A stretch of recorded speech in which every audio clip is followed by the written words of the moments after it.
Hi, I'm Lacy Weston. We all have something in common, challenges.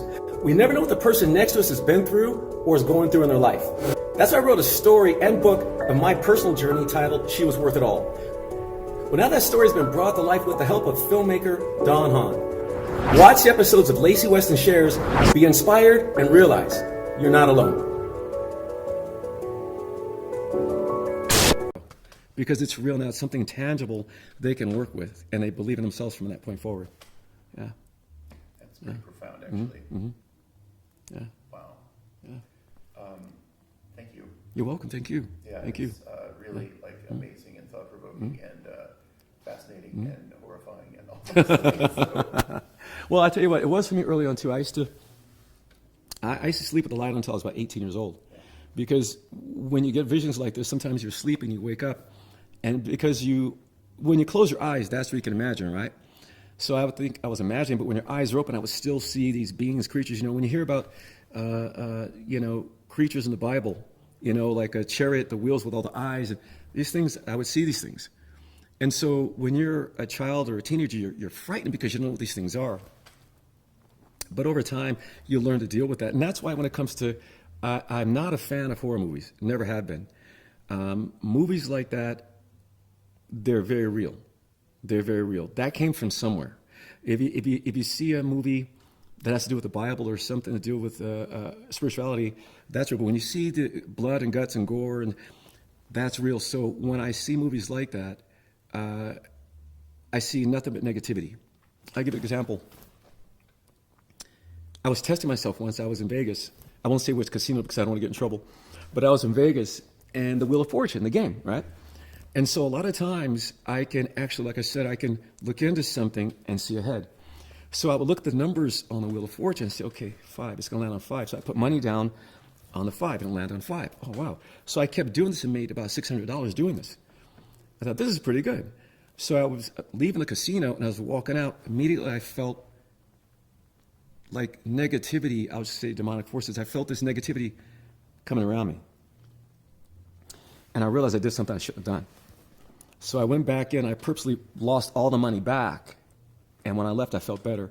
And that's why I say so. People don't realize how real negativity is. Yes, I do believe in Satan. Yes, I do believe in God. It's very, very real. The world is as the world is today. Satan's everywhere. People just don't realize it. I mean, with the music, with everything you see out there. I believe Lucifer was a minister of music at one point.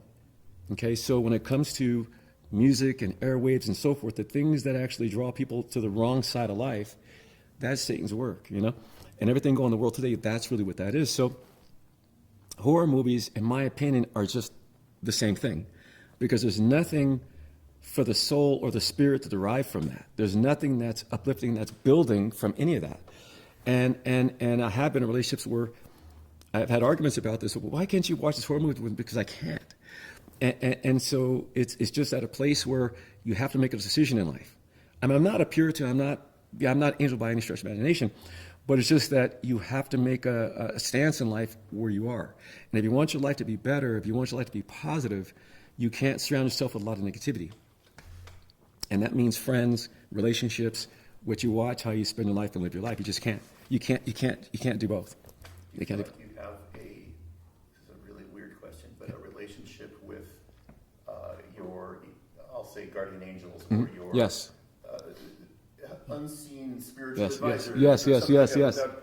Without putting a name on it, even, like, do you feel that as part of your board of directors that's helping you make That's decisions? Right. You're tapping in pretty good now. Yeah. I was in Australia.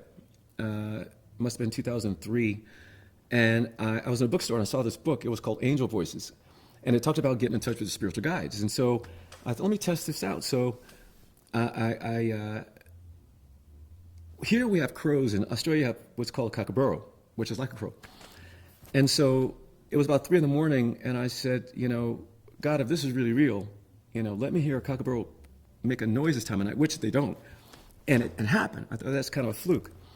So I said, maybe if I heard a car like screeching rubber around the corner, and it's 3 o'clock in the morning, and it happened, I said, okay, now I'm getting somewhere with this.